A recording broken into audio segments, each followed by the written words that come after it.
Halo Sobat Bisnis Talkshop, we could improve. Kembali lagi bersama kami dalam sesi bedah buku tentang Psychology of Money bersama saya Tere dan kedua rekan saya Tegar dan saya Diana.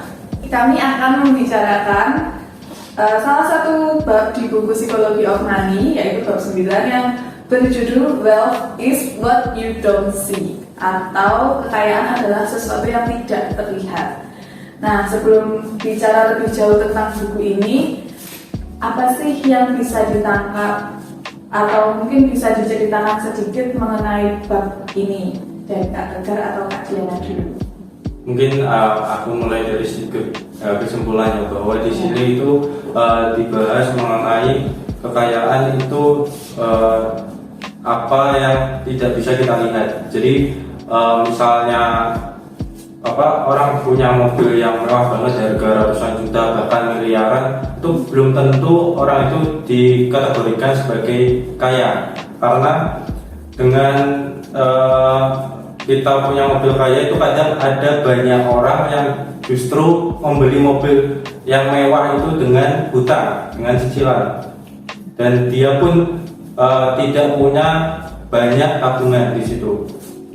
Jadi di situ kita bisa sedikit menyimpulkan bahwa kekayaan itu nggak bisa kita pandang dari penampilannya saja, dari gaya hidupnya saja, karena kekayaan itu di sini disebutkan itu dengan kekayaan yang dimana kita bisa menyimpan kekayaan tersebut dengan tidak menjadikannya menjadi suatu barang atau barang-barang yang kurang bermanfaat buat kita. Betul. Oke, kalau dari Kak Diana, mungkin kalau dari saya hampir sama kayak Kak Tegar. Untuk ininya itu kita nggak bisa menilai orang itu kaya atau enggak dari apa yang kita lihat. Kita nggak tahu. Mungkin orang yang sederhana kita lihat itu mungkin dia mempunyai banyak tabungan, terus habis itu investasi, terus yang malah sebaliknya, yang orang yang terlihat kaya itu malah kayak banyak hutang atau mungkin cicilan seperti itu sih Kak. Oke, jadi memang seperti judulnya, kekayaan itu bukan sesuatu yang terlihat, meskipun kadang orang membranding diri supaya terlihat kaya dengan barang-barang mahal atau barang-barang branded. Tapi sebenarnya poin dari kekayaan itu bukan itu, karena proses untuk mendapatkan barang-barang itu pun kita tidak ada yang pernah tahu. Misalnya seperti yang tadi Kak Tegar atau Kak Diana bilang, dengan uang hasil hutang atau mungkin cicilan, yang mana sebenarnya itu justru akan mempersulit diri sendiri ya Kak ya, karena kalau orang yang memang memiliki kekayaan itu pasti akan berpikir bagaimana untuk menginvestasikan atau menyimpan kekayaannya menjadi sesuatu yang lebih bermanfaat lagi. Oke, kalau contoh dari buku ini ada nggak yang mau Kak Diana atau Kak Tegar ceritakan? Mungkin dari aku dulu ya. Di sini ada salah satu contoh mengenai kekayaan itu juga bisa diibaratkan ketika kita melakukan diet, dimana banyak orang itu ketika dia melakukan program diet ataupun ketika sudah berolahraga keras, itu bahkan dia ketika selesai olahraga itu dia itu istilahnya memanjakan dirinya dengan makan makanan yang enak dan banyak. Dan dari situ kan kita bisa ambil bahwa kalau kita ketika sudah olahraga yang istilahnya olahraga yang berat, sudah olahraga yang lama, tapi kita tutup dengan makanan yang kalorinya justru melebihi kebutuhan tubuh kita. Di situ bahkan bisa kita simpulkan bahwa itu dapat menggagalkan program diet kita. Contohnya itu seperti ini, ketika kita olahraga mungkin push up, lari, itu kita membakar mungkin sekitar 200 atau 300 kalori, tapi kita makan setelah olahraga itu 2 kali lipatnya. Nah, di situ akan bukan menjadikan kita lebih kurus atau turun berat badan, justru itu akan membuat kita gagal dalam program diet tersebut gitu. Sama halnya seperti kekayaan, seperti kita sudah mendapatkan gaji, tapi kita mempunyai keinginan ataupun keinginan sesuatu lah yang melebihi dari gaji kita. Itulah contoh dimana bisa menggagalkan istilahnya. Padahal kan kita sebagai seseorang semuanya lah pengen lah istilahnya kaya, jadi orang yang sukses. Kata sukses itu bahkan sering disalahartikan bahwa kita kaya itu dengan membeli barang-barang yang mewah gitu loh. Dengan untuk membranding dirinya agar orang-orang melihat nih, saya punya barang-barang mewah tuh. Dari barang-barang mewah itu belum tentu kita punya tabungan banyak. Istilahnya kekayaan itu kan sebenarnya yang benar artinya itu kita mempunyai tabungan yang banyak, yang bisa uang tersebut bisa kita manfaatkan dengan kebutuhan-kebutuhan kita yang kita butuhkan gitu loh, bukan kebutuhan yang kita inginkan pada saat itu. Kalau dari Kak Diana, kalau dari aku di sini ada seorang yang namanya Roger. Dia itu mempunyai sebuah kendaraan yang namanya Porsche. Nah, itu kan diasumsikan kalau mobil tersebut kan harganya mahal. Tetapi di suatu ketika dia datang dengan mobil Honda. Di situ dia ditanya, kok kemana mobilmu itu? Tetapi dia menjawab kalau mobilnya itu ditarik karena dia gagal bayar. Nah, dapat disimpulkan di situ dia terlihat kaya bukan karena usahanya dia terlihat kaya karena dia berhutang atau mempunyai mobil itu dengan cara menyicil atau membelinya secara hutang. Oke. Di buku ini juga ada satu contoh lagi ya tentang seorang penyanyi Rihanna. Siapa sih yang nggak tahu Rihanna? Nah, Rihanna ini ternyata dulu itu sempat akan bangkrut dan dia mengeluarkan banyak uang, kemudian dia menggugat manajer keuangannya karena dia mengeluarkan banyak uang itu. Kemudian si manajer ini bilang bahwa ya kamu kalau beli barang-barang mewah yang kamu dapatkan adalah barang-barangnya, bukan uangnya.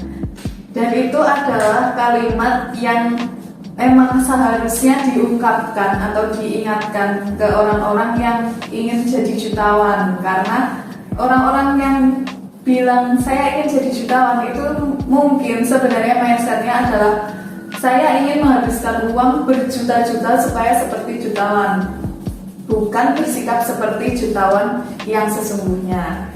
Nah, kalau dari Kak Tegar dan Kak Diana, apa nih mungkin kesimpulan atau mungkin contoh yang pernah ada di kehidupan masing-masing yang sesuai dengan buku The Psychology of Money ini? Mungkin dari aku ya, aku sedikit mengingatkan buat ya generasi sekarang, jangan sampai kita salah gaya hidup gitu loh. Jangan sampai kita memaksakan diri kita ingin bergaya dengan barang-barang mewah, barang-barang branded, tapi sebenarnya kemampuan kita itu nggak sebesar itu, nggak semampu itu. Jadi generasi sekarang kita perlu berhati-hati banget untuk mengelola keuangan kita. Kalau kita mau kaya, ya kita harus bisa mengelola dengan kita bisa menahan gaya-gaya seperti itu. Karena dengan gaya-gaya seperti itu bisa secara tidak langsung itu bisa menjerumuskan kita, karena kita itu nanti akan mengandalkan segala cara untuk agar kita bisa bergaya sehidun itu gitu loh. Jadi perlu hati-hati banget buat generasi sekarang. Betul, setuju banget. Kalau dari Kak Diana, kalau dari aku mungkin jangan melihat orang itu dari penampilan atau fisiknya, kayak finansinya dia itu gimana. Terus habis itu jangan melihat orang dari mungkin penampilan di Instagram, kan biasanya biar kelihatan bagus atau mewah tuh kayak gimana. Terus atau enggak, contohnya aku pengen nih kayak dia yang punya iPhone berapa biar kayak kelihatan orang berpunya, tapi dia punya barang itu dengan cara dia menggunakan pinjaman secara online dan akhirnya sampai dia nggak bisa bayar, dia gagal bayar. Jadi kalau bisa kita bergaya sesuai dengan kemampuan yang kita bisa. Tapi nggak menutup kemungkinan nggak boleh buat pinjaman online, tetap boleh asalkan kita tetap rutin bayarnya, jangan sampai kita macet gitu. Oke. Mungkin kalau dari saya, dulu saya pernah nonton podcast salah satu selebriti tanah air dan papan atas. Dia pernah berkata bahwa menurutku hidup bahagia itu yang penting nggak punya tagihan gitu, nggak punya tagihan, nggak punya cicilan. Jadi misalnya punya uang 100 juta, butuh beli mobil, ya beli mobil yang 50 juta yang disimpan. Seperti itu mungkin bisa jadi contoh sekaligus kesimpulan ya, bahwa memang untuk memiliki banyak uang itu banyak juga godaannya. Tapi yang terpenting adalah seperti yang Kak Diana dan Kak Tegar tadi bilang, bahwa kita harus mempergunakan uang sebaik mungkin dan sesuai dengan kemampuan finansial kita. Alangkah baiknya kalau kita punya uang, enggak terus jadi hedon, tapi juga kita bisa saving money untuk keperluan-keperluan atau mungkin masa depan kita yang bisa lebih terjamin. Jadi bisa jadi investasi juga ke depannya. Nah, ngomongin soal investasi, kami dari Goshop Indonesia juga punya berbagai macam alat-alat investasi yang bisa mendukung bisnis teman-teman. Nah, alat-alatnya ada apa aja tuh Kak? Kita di sini menjual berbagai macam jenis mesin kasir, atau teman-teman lagi cari printer ID card nih, kita ada banyak macamnya. Atau mungkin cari scanner, kita juga ada, atau suplesnya pun kita juga ada banyak. Oke. Dan yang kita jual itu semuanya brand-brand yang cukup besar dan bergaransi resmi. Jadi teman-teman nggak perlu ragu lagi untuk belanja atau investasi di kita di Goshop Indonesia. Dan teman-teman juga bisa kita hadir itu dengan memudahkan akses teman-teman, di mana kita itu ada 6 cabang di Indonesia. Yang pertama itu ada di Jakarta, ada di Semarang, ada di Surabaya Timur, ada di Surabaya Barat, ada di Medan, dan ada di Makassar. Jadi teman-teman nggak perlu khawatir lagi untuk belanja kebutuhan penunjang bisnis teman-teman untuk investasi bersama kami, khususnya UMKM Indonesia. Tentunya teman-teman bisa dengan mudah akses dengan belanja di kota-kota terdekat teman-teman. Betul banget. Kenapa alat-alat tadi penunjang bisnis teman-teman kami sebut investasi? Karena teman-teman nggak usah khawatir. Selain dari brand-brand ternama, kami juga menjamin bahwa alat-alat ini bisa menemani bisnis teman-teman hingga bertahun-tahun mendatang, sehingga bisa jadi pilihan investasi yang baik. Nah, mungkin itu dulu dari kami. Sampai jumpa di lain kesempatan dan di podcast selanjutnya.